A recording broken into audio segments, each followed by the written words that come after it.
According to all 50 states Marathon Club, about 2,400 people have ran marathons in all 50 states. Today, a man from Norwalk joined the club while also performing the national anthem in all 50 states. Local 5's Alex Fulton explains what made the moment extra special. Alex? Well, Larissa, it was a full circle moment for Michael Howland from Norwalk. The friend who crossed the finish line with him on his very first marathon was by his side for his last. Michael says this years-long journey taught him a lot about himself. Oh, say, can you see? On Sunday, Michael Howland achieved a major milestone, singing the Star-Spangled Banner in all 50 states. I got so emotional singing. Still sounded nice, but the emotions flooded. The performances across the country helped the Norwalk native save money on marathon registration fees. Many of them comped them. And so suddenly, you know, with all the expenses of travel and lodging, I didn't have to pay registration. Sunday, he not only sang before the Appalachian Marathon, he participated in it as well. The race in South Carolina was the last one Michael needed to reach another goal of his, running a marathon in all 50 states. This particular venue is very intimate. You get to know your fellow runners, and so lots of camaraderie. It all started in 2009 when Michael participated in the Chicago Marathon. A little slow at first, maybe 2 a year, but there were years that I did up to 5 or 6 in a given year. He's been in the New York City Marathon and the Walt Disney World Marathon, just to name some of the more notable ones. Disney was really fun, and I was given great advice to not go for a PR, but to take selfies with all the Disney characters. 50 marathons later, Michael is proud to say he defied those who doubted him. I wasn't good at sports in high school, but I could move, I could run, I could teach my body to endure. A big day in the state of Iowa for the college basketball coaching carousel. And a sigh for Bulldog Nation on behalf of just one alum out there. Local 5 Jake Brent joins me in studio for this breaking news. Yeah, it's a bittersweet day depending on what side of college basketball you're on in this state, because after just one season at Drake, head coach Ben McCollum has been named the head coach at the University of Iowa. McCollum, born in Iowa City, raised in Storm Lake, is replacing Fran McCaffrey, who was at Iowa for 15 seasons. And then his 1 year at Drake, McCollum led the Bulldogs to a program record 31 wins, won the Missouri Valley regular season and tournament title, and also took the Bulldogs the furthest they've been in the NCAA tournament since 1971. Before his short stint at Drake, McCollum won 4 D2 national championships at Northwest Missouri State. McCollum said today in a statement, "Returning to Iowa City as the head coach of the Hawkeyes is a dream come true for me and my family. The passion of Hawkeye fans is unmatched, and I am incredibly excited to get started on this new journey together. I'm thankful to so many people that have been a part of my journey, especially Michelle, Peyton, Tate, and Grace." His press conference in Iowa City will be tomorrow afternoon. As for Drake, it's deja vu as the Bulldogs lose their head coach for the second season in a row. Here's Athletic Director Brian Harden on McCollum's decision. Obviously disappointed with with coach not sticking around for more than a year, and sad for various reasons, but I'm so encouraged and optimistic about what the future looks like for this program, based off of the support of so many in our community and around the Drake fan base here. So I know that we're going to be able to find a terrific next coach. The interest just in the few hours here has been off the charts. Revolvers and pistols may soon be able to be legally in the hands of 18-year-old Iowans if the House passes its proposed bill. And as our Connor O'Neill explains, it's an issue with some bipartisan support. The Iowa House is set to vote on its bill to lower the age in the state from 21 to 18 years old to carry a handgun, purchase a pistol or revolver, or carry its ammunition. That bill previously received full committee approval, with 4 Democrats signing on. This is a long overdue change. Iowa's young adults are being discriminated against unfairly as to their Second Amendment rights. Opponents of the bill have mentioned they had issues with this policy due to recent gun violence in both the country and state, while gun rights advocates argue 18-year-olds should be allowed to carry a handgun because they're old enough to join the military. They have the right to vote, marry, enter into binding contracts, join the military. They can start a family. They're legally and morally responsible for the care and safety of that family.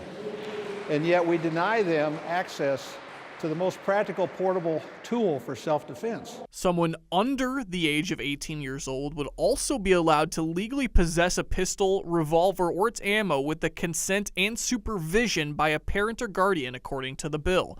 Anyone who violates this policy would be committing a serious misdemeanor on first offense and a felony on subsequent offenses. Now, right now, under current state law, Iowans as young as 18 years old can carry and or purchase longer guns like a shotgun or a rifle. Reporting from the state capitol, Connor O'Neill, Local 5 News. Tonight, the Des Moines City Council opted to not take any action on proposed changes to the city's ethics code. Local 5's Alex Fulton is here after attending that meeting. Alex, this isn't the end of the road of efforts to redefine conflict of interest. Yeah, that's exactly right, Stephanie. Des Moines City Council was supposed to vote on a number of changes to the ethics code. Instead, the council elected to hold a vote at its next meeting to publicly release a portion of the memo sent to council members on the topic. The memo was sent out on October 28th, and it's still unclear at this time what it said. According to the council agenda, the ethics code revisions included 2 new exceptions when council members shouldn't abstain from voting due to a conflict of interest. They can vote on policies involving an organization with a board of directors that the council appointed them to, or an organization where they serve on the board of directors but don't receive compensation. They also can vote on policies involving an organization that they or their immediate family members have supported financially. For this exception, the organization must be one that's charitable or governmental, and they can't serve on its board of directors. Before the meeting, I spoke with Councilmember Joe Gatto, who called the proposal shady. We don't know who's pulling the strings here for this. Is it an organization? Is it a donor? Is it a buddy? Getting, how is this all coming forward? I don't know that. Now, another change would specify that it's up to the city ethics officer to determine apparent conflict of interest given presentation of clear and convincing evidence.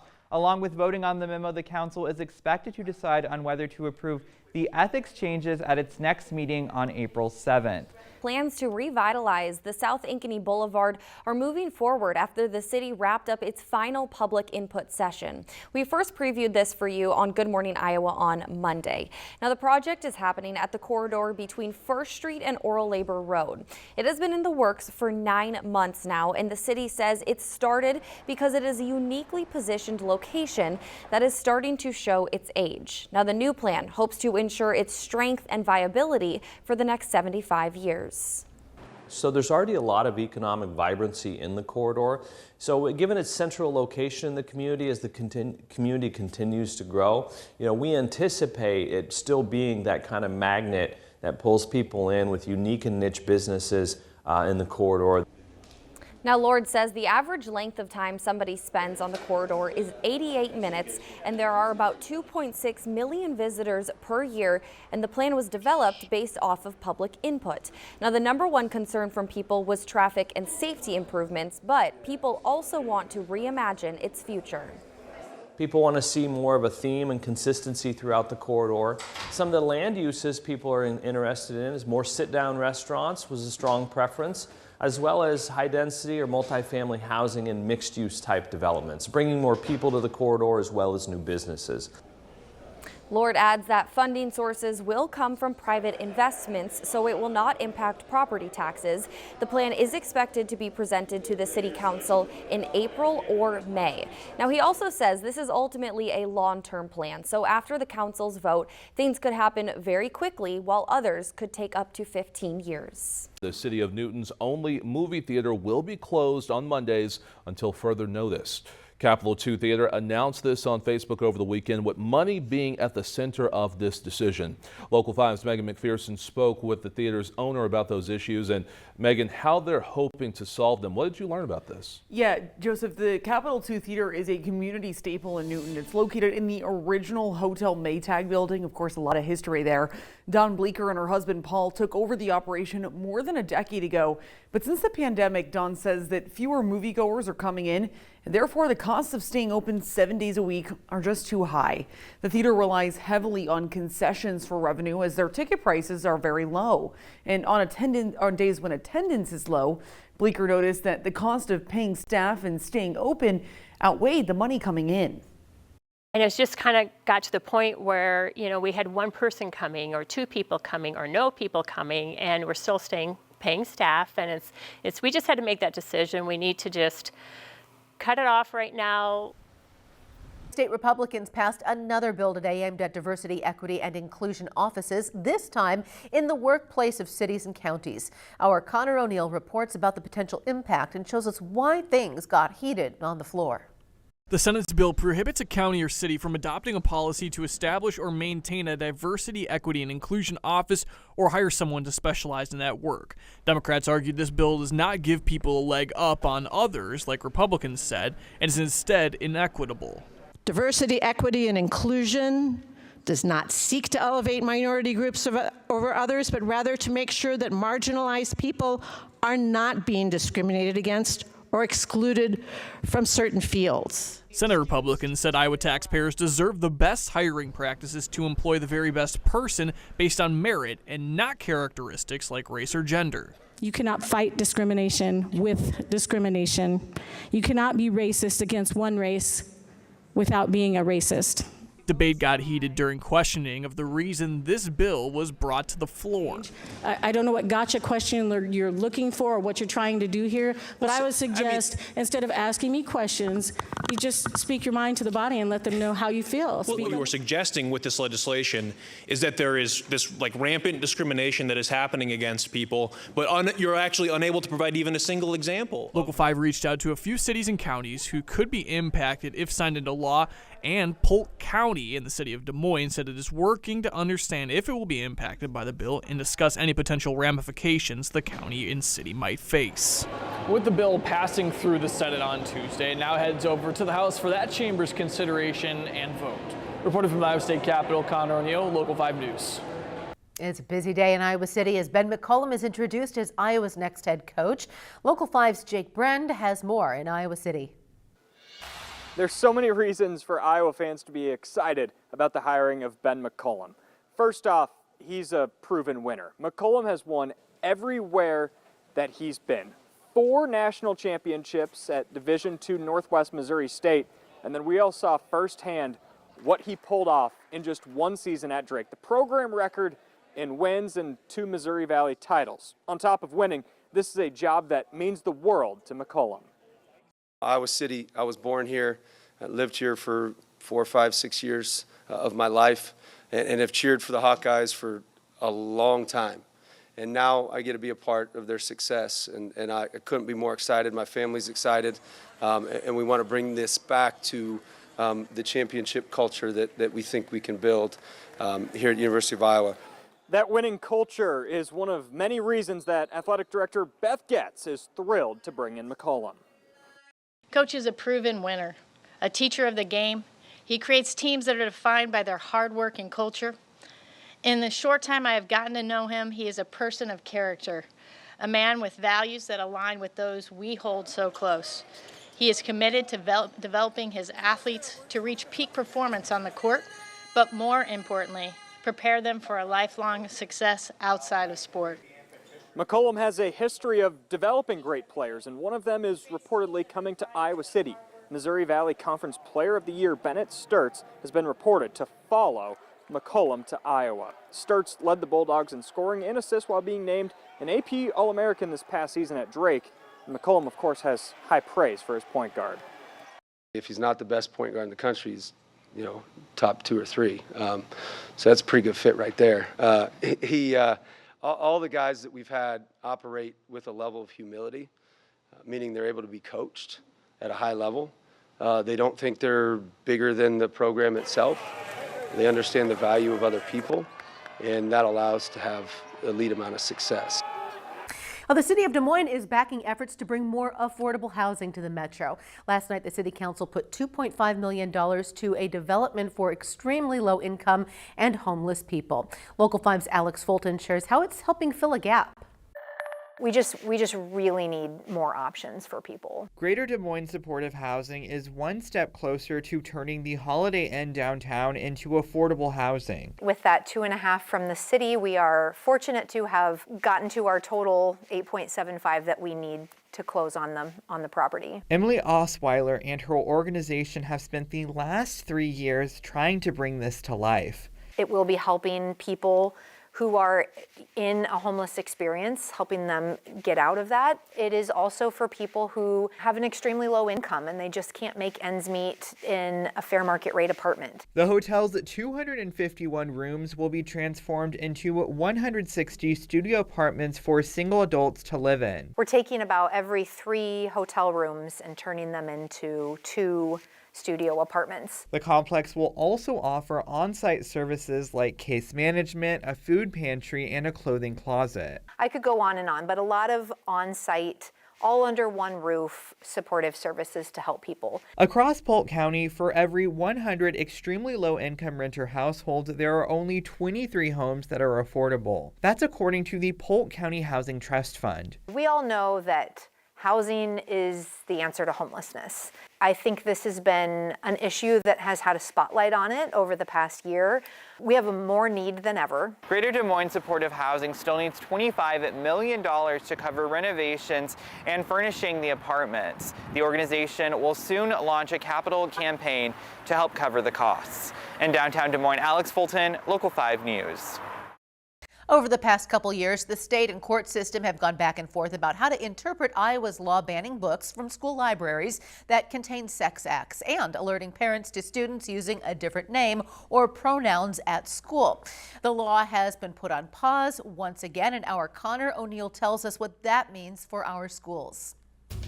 A federal judge concluded Tuesday that there's no prior legal example to reason why the state can ban all books that illustrate or describe sex acts from school libraries and classrooms, meaning that law is put on pause for now, and school districts can add back any books it might have pulled from its shelves last year when the law was active after a federal circuit court overturned a prior legal block and stated the district court didn't apply the correct analysis to determine why it blocked the law in the first place.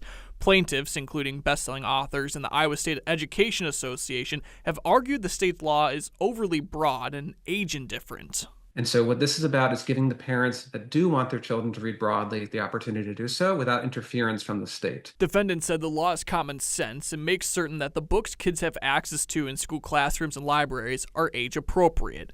The court concluded the removal of hundreds of books through this law is a violation of the First Amendment for depriving students of the ability to read those books and authors and publishers of the ability to reach their intended audiences. In the most immediate sense, we're talking about thousands and thousands of books that, at least for the time being, should be back on the shelves. That's our expectation.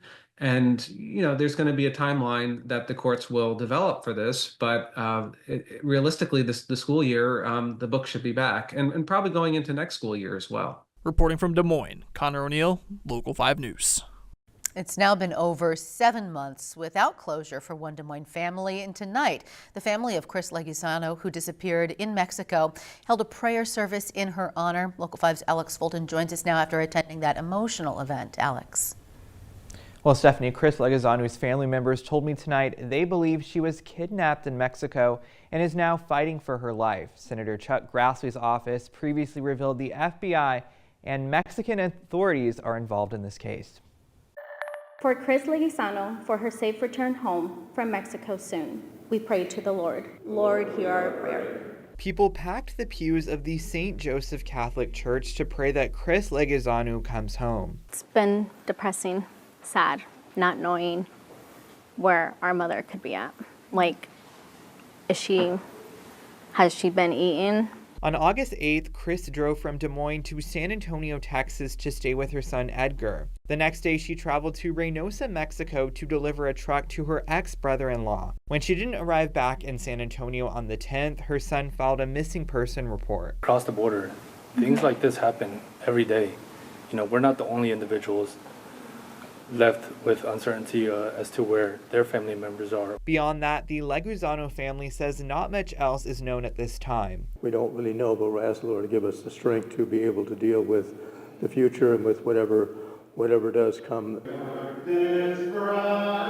Not a day goes by without prayers from the Leguzano family and their church for a safe return. I want to be super optimistic, but at the same time, trying to keep realistic as well. And in each one of these little baggies is either a butterfly or a rose. Everyone at the end received a token with a call to action. Wear it because you are here to support my mom, to support my family, and bringing her back home.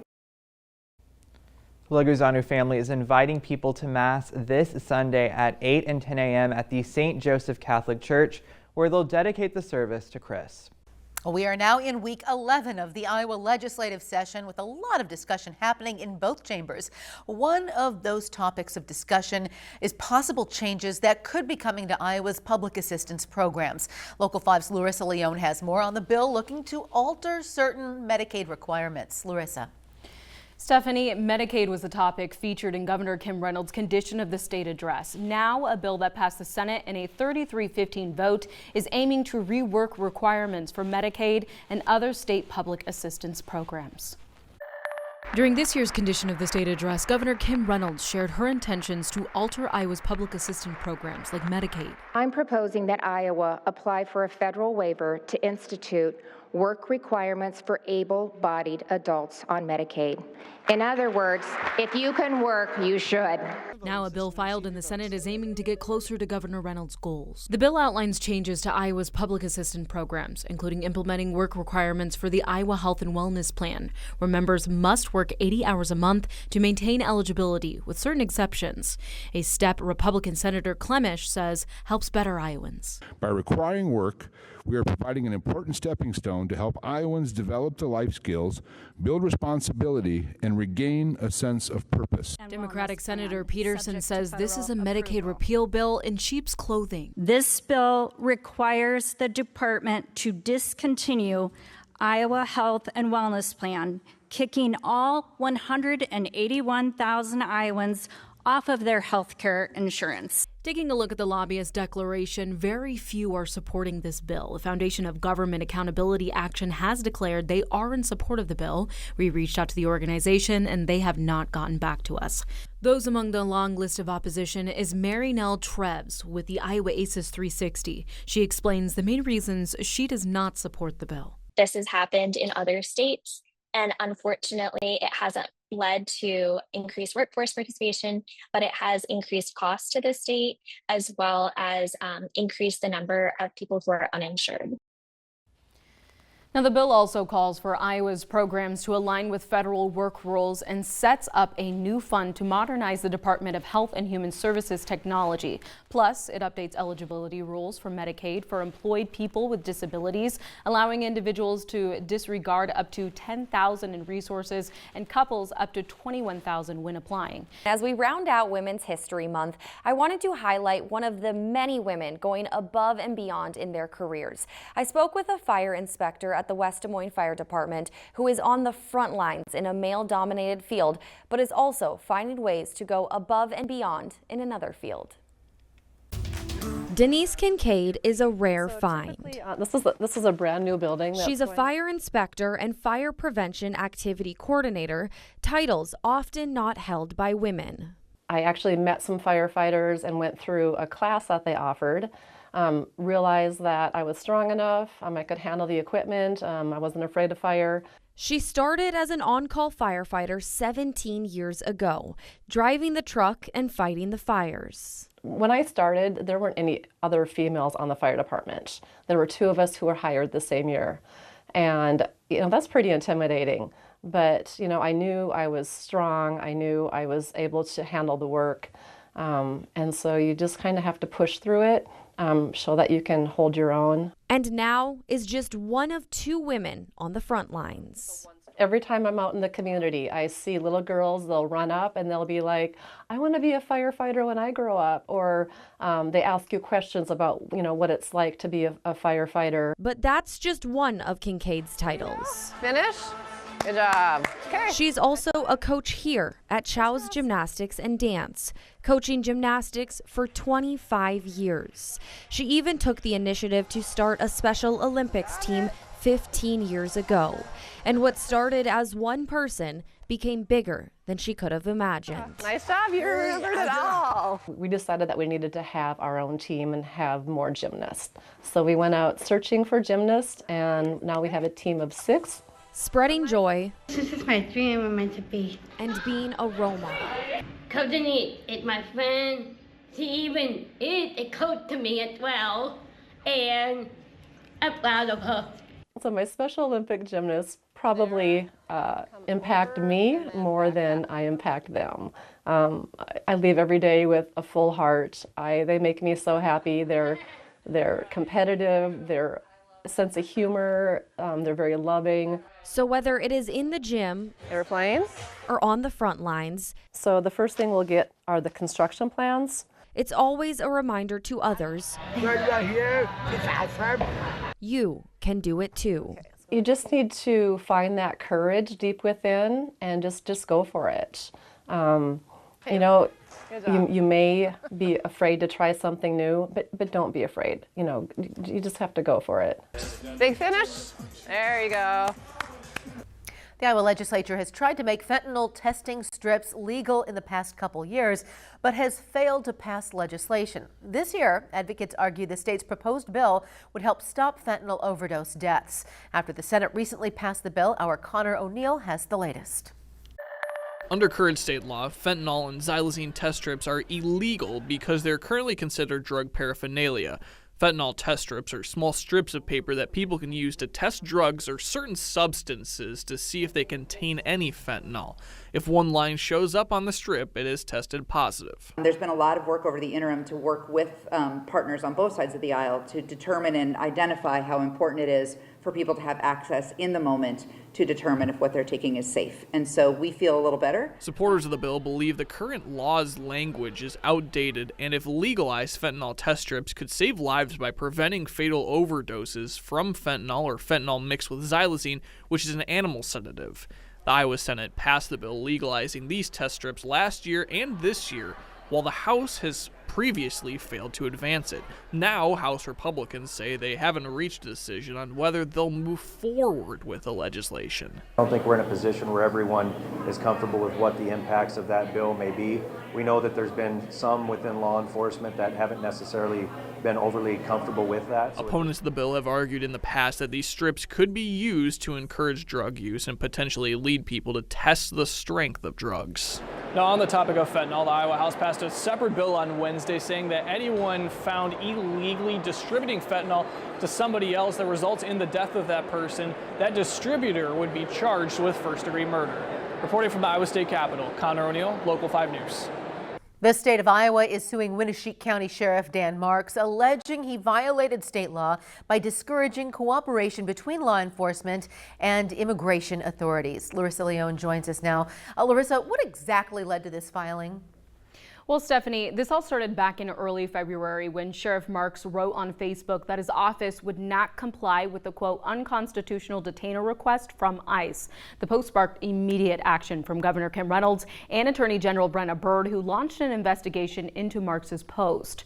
Byrd requested that Marks remove the post and issue an apology on a set timeline. The county sheriff's office ultimately did delete the post, but declined to post an apology or clarifying statement as requested by AG Byrd. The lawsuit claims Marks violated state law by discouraging law enforcement from cooperating with immigration authorities, and Byrd said in a press release that Marks left the state with no choice. The lawsuit asks that the court declare Winneshiek County ineligible to receive any state funds and grants all other relief necessary.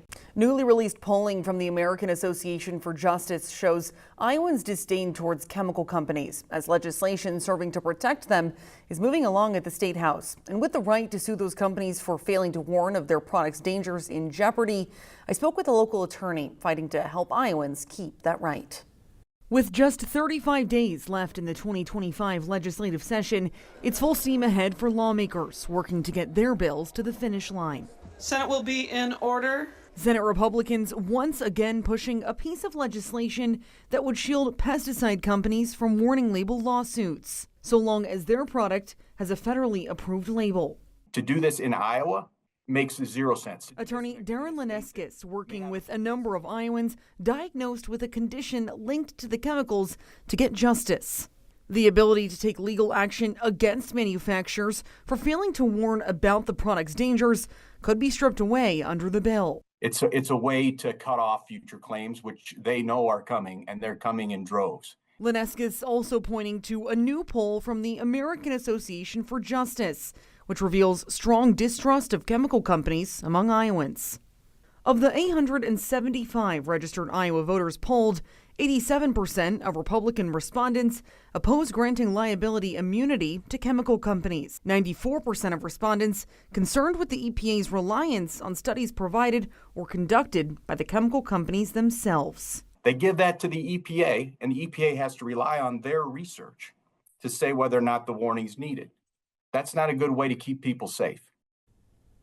Last year, I spoke with Jim Huberger, an Iowa farmer diagnosed with non-Hodgkin's lymphoma in 2022 after using industrial Roundup for years. He's now in remission, but a 2-year legal battle continues as his lawsuit against the original manufacturer of Roundup is still active in the courts.